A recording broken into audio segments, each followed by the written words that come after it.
రాజగోపాల్ రెడ్డి కూడా రెడీగా ఉన్నాడు. ఇప్పుడు గతంలో రాజగోపాల్ రెడ్డి కాంగ్రెస్ పార్టీ ఎమ్మెల్యే పదవికి రాజీనామా చేసి ఆయన భారతీయ జనతా పార్టీ నుండి పోటీ చేసిండు, ఓడిపోయినా సరే రాజీనామాలు వాళ్ళ కొత్త కాదు, రాజీనామాలు వీళ్ళ కొత్త ఏం కాదు. రాజీనామా చేసి మళ్ళీ యుద్ధం చేయడం రాజగోపాల్ రెడ్డికి తెలుసు. రాజగోపాల్ రెడ్డి చాలా కీలకమైనటువంటి వ్యక్తి, తెలంగాణ ఉద్యమంలో చాలా కీలక పాత్ర పోషించినటువంటి వ్యక్తులు కోమటిరెడ్డి బ్రదర్స్.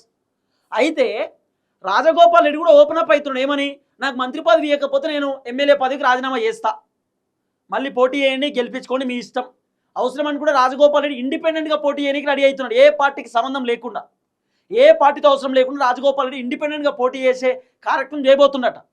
ఎందుకంటే రాజగోపాల్ రెడ్డికి హైకమాండ్ మాటిచ్చిర్రు, రేవంత్ రెడ్డి కూడా మాటిచ్చిండు, ఏమని, మంత్రి పదవి ఖచ్చితంగా ఇస్తాం, నువ్వు భువనగిరి ఎంపీ చామల కిరణ్ కుమార్ రెడ్డిని గెలిపించుకుంటే నీకు మంత్రి పదవి వస్తుంది, మేము ఇప్పిస్తామని చెప్పి రాజగోపాల్ రెడ్డికి మాటిచ్చారు. సీన్ కట్ చేస్తే ఎప్పుడో ఎంపీ ఎలక్షన్స్ పోయినాయి, కానీ ఇప్పటిదాకా రాజగోపాల్ రెడ్డికి మంత్రి పదవి రాలే. పోనీ మంత్రివర్గం ఖాళీ లేవా అంటే రేవంత్ రెడ్డి దగ్గర సుమారు 2 మంత్రి పదవులు ఖాళీగా ఉన్నాయి. దగ్గర 18 మంది మంత్రులు ఉండాలి, కానీ కేవలం ఇప్పుడు 16 మంది మంత్రులే ఉన్నారు, ఇంకా 2 మంత్రి పదవులు ఖాళీగా ఉన్నాయి. మరి రేవంత్ రెడ్డి తలుచుకుంటే రాజగోపాల్ రెడ్డికి మంత్రి పదవి ఇవ్వచ్చు కదా, ఇస్తలేడు. లేకపోతే ప్రేమ్ సాగర్ గారిని ఇవ్వచ్చుగా, ఇస్తలేడు. ఇబ్రాహీంపట్నం ఎమ్మెల్యే మల్రెడ్డి రంగారెడ్డికి ఇవ్వచ్చు కదా, ఇస్తలేడు. ఇప్పుడు ఇంకో చర్చ ఏంది, 2 మంత్రి పదవులు రేవంత్ రెడ్డి దగ్గర ఖాళీగా ఉన్నాయి.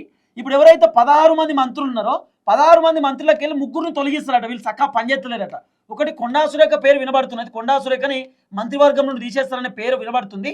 కొండా సురేఖ బీసీ బిడ్డ, కొండా సురేఖ ప్లేస్లో మ్యాక్సిమం తీసుకుంటే ఒకవేళ ఇన్ కేస్ కొండా సురేఖ ప్లేస్లో విజయశాంతిని తీసుకునేటటువంటి అవకాశం ఉండొచ్చు అనేది వినబడుతున్నటువంటి ఒక వ్యవహారం. తర్వాత పొన్నం ప్రభాకర్ని కూడా తీసేస్తారట. పొన్నం ప్రభాకర్కి పిసిసి అధ్యక్ష పదవి ఇస్తారట. మరి పొన్నం ప్రభాకర్ ప్లేస్లో మంత్రి ఎవరు ఉంటారంటే ఇప్పుడున్నటువంటి పిసిసి అధ్యక్షుడు మహేష్ కుమార్ గౌడ్ మినిస్ట్రీ ఇస్తారట, పొన్నం ప్రభాకర్ని తీసేస్తారట.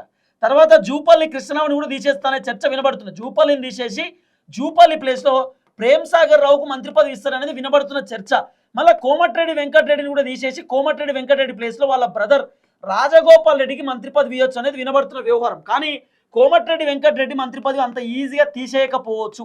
ఒకవేళ కోమటిరెడ్డి మంత్రి పదవి పోతే నల్గొండ జిల్లాలో కాంగ్రెసే ఉండదు, అట్లుంటుంది కోమటిరెడ్డి కథ. కాబట్టి మ్యాక్సిమం కోమటిరెడ్డి వెంకటరెడ్డి మంత్రి పదవి తీసేయరు. కోమటిరెడ్డి వెంకటరెడ్డికి మంత్రి పదవి ఉండగానే రాజగోపాల్ రెడ్డికి మాట ఇచ్చారు కాబట్టి రాజగోపాల్ రెడ్డికి మ్యాక్సిమం మంత్రి పదవి, ఇప్పుడు రేవంత్ రెడ్డి దగ్గర 2 మంత్రి పదవులు ఉన్నాయి కదా, దీంట్లో కోమటిరెడ్డి రాజగోపాల్ రెడ్డికి మ్యాక్సిమం ఎడ్యుకేషన్ అంటే విద్యాశాఖ మంత్రి అయినా మున్సిపల్ శాఖ మంత్రి అయినా ఈ రెండిట్లో ఏదన్నా ఒకటి మంత్రి పదవి రాజగోపాల్ రెడ్డికి దక్కేటటువంటి అవకాశాలు పూర్తి స్థాయిలో కనబడతా ఉన్నాయి.